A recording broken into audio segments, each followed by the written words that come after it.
sabing. Ay nako.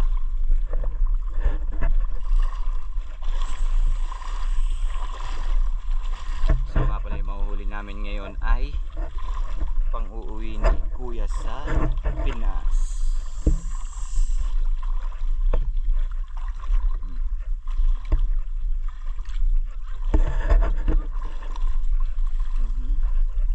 Yun na.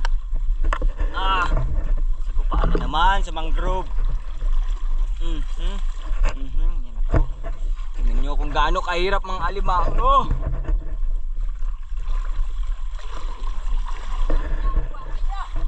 Mahingi lang.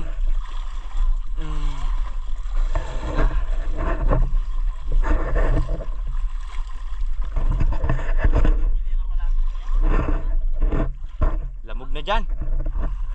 Para ng pokpok yung lugar na yan. Dito man tayo. Dito na.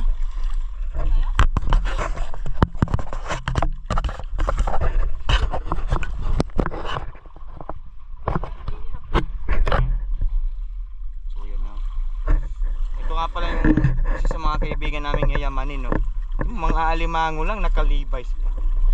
Saan ka pa? Pero na doon na una sa amin. Inshallah swertehin siya at makarami siya ng huli.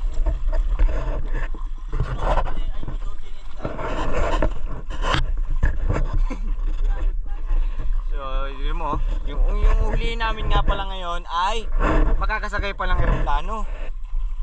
Grabe naman, imported. So mamaya na lang ulit. Malulobot ang aming